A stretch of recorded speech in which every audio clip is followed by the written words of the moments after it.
Chers amis, bonsoir. Je viens de finir mes consultations.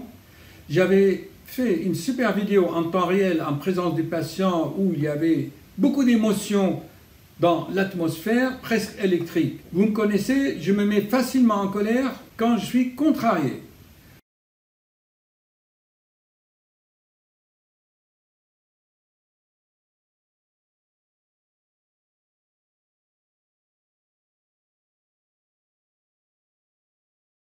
Je venais d'expliquer au patient qu'il prend son bêta-bloquant, qu'il était protégé, que ce fameux bêta-bloquant va neutraliser les récepteurs de l'adrénaline, le système sympathique que je vous avais souvent expliqué, et que quoi qu'il arrive, il sera protégé. Il n'a pas à s'inquiéter, ses tachycardies, ses crises ne vont pas dépasser le 170 ou 200, il sera protégé. Ok? Alors, je lui explique tout cela. Je lui fais l'échographie, c'est rassurant, la tension, tout va bien, il s'assoit. Et c'est juste au moment où il va partir, qu'est-ce qu'il me dit? Il me dit, docteur, je ne risque pas. Si jamais ça m'arrive une tachycardie, qu'est-ce que je vais faire? Et là, j'ai explosé comme un volcan, chers amis. Je lui dis, écoutez, ce n'est pas comme ça qu'il faut penser. Je viens de vous dire, qu'est-ce que je vous ai dit? Il n'a pas fait le lien avec ce que je lui ai expliqué au début et juste le moment où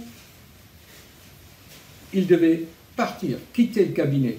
Comme si le fait de quitter le cabinet, ça engendrait ses angoisses, ça ravivait, si vous voulez, son stress. Et vous savez, chers amis, la peur, la peur c'est quoi? C'est du mental, c'est l'imagination. Tu imagines.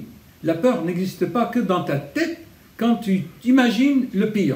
Pourquoi tu imagines le pire? Quand tu es sur l'autoroute, tu ne vas pas imaginer que tu vas avoir un accident. Si tu respectes le code de la route et que tu es vigilant, attentif, c'est sûr que tu as moins de chances d'avoir un accident. Sauf si tu as kiffé avec un shit ou tu as bu de l'alcool, ce qui arrive souvent. Je vis un patient, il a fait 7 tonneaux parce que monsieur, après le repas de midi, c'était un prêtre en plus, il avait bu du vin et hop, il a pris la route. Bon, chers amis, il me pose la question, et si ça m'arrive encore une crise de tachycardie, qu'est-ce que je dois faire? Je dis, monsieur, qu'est-ce que moi je viens de vous dire? Rien à faire, il a son idée, il imagine des choses. Alors là, je me répète, je dis alors, vous auriez dû dire, merci docteur de votre explication. Grâce à vous, j'ai compris que je suis protégé et vous m'avez dit que le bêta-bloquant forme une sorte de parapluie autour de mon cœur et ça va très bien.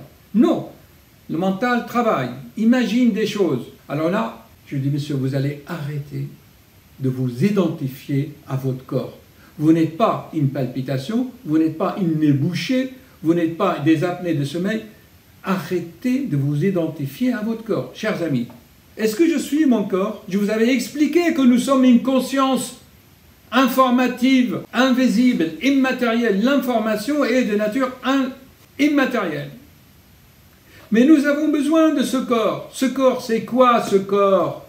C'est une sorte d'interface, de capteur, un gros capteur qui a juste 5 fréquences.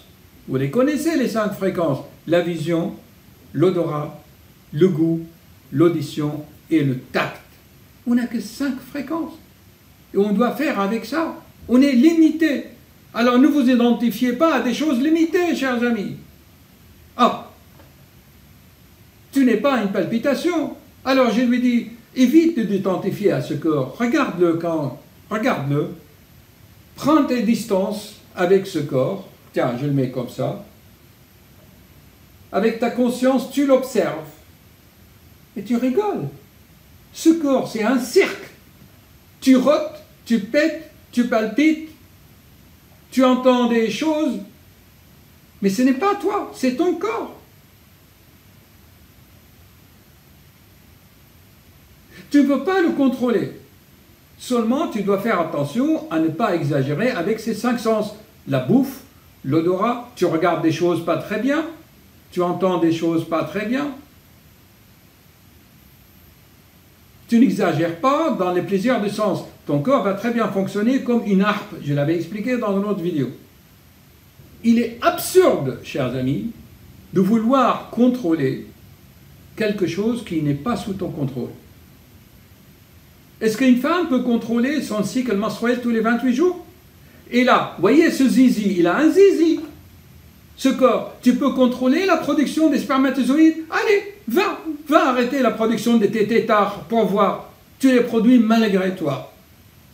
Que tu veuilles ou non. Dès l'âge de 12 ans, 14 ans, jusqu'à 90 ans, l'homme produit ces tétards. Allez, va les arrêter. Tu ne peux pas, chers amis, c'est absurde. Fais d'abord ce que tu as à faire. Fais ton sport, mange correctement, sans gourmandise, sans exagération. Ce matin, j'ai vu un patient qui avait 30 kilos en trop. Bien sûr qu'il a des palpitations, bien sûr qu'il a des hypertensions. Occupe-toi d'abord de ton corps correctement. Ce n'est pas parce que tu veux pour mieux vivre dans 20 ans, dans 30 ans, mais c'est pour tout de suite. C'est pour tout de suite. Si tu exagères, tu vas arriver, les conséquences, les maladies vont arriver tout de suite. Regarde ce monsieur, il palpitait parce qu'il digère mal, il est dans la voiture, il stresse au travail. Bon, je ne vous parle pas de la jeune femme de 40 ans. Ça y est, je suis bien, au mois de septembre, je vais changer de poste. Donc, chers amis, ne t'identifie pas à ce corps. Son corps, ce n'est pas toi. Ce corps n'est pas toi. Moi, je ne suis pas mon corps. Je suis une conscience, une personnalité que j'ai développée depuis des milliers d'années. Je vous avais fait la vidéo, j'ai 15 milliards d'années.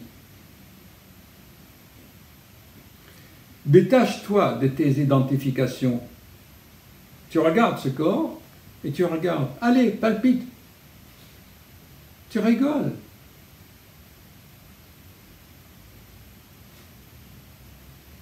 C'est une scène de théâtre. Il s'y déroule des choses dans ce corps, dans ce microcosme.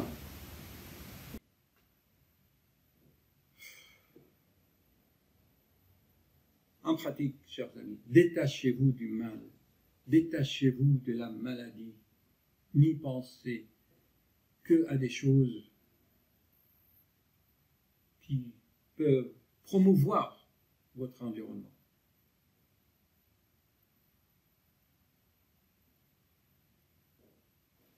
Pourquoi l'être humain imagine le pire et se crée lui-même la peur? Je vous avais fait plein de vidéos là-dessus. Parce qu'il est intoxiqué.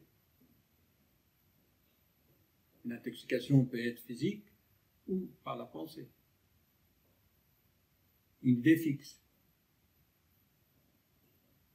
Les 4 choses noires que je vous avais expliquées dans des vidéos. Les 4 choses noires qui perturbent le cœur. Automatiquement, avec tout ça, eh bien, ton cerveau, tes neurotransmetteurs dysfonctionnent. Une simple pensée peut modifier ta chimie cérébrale.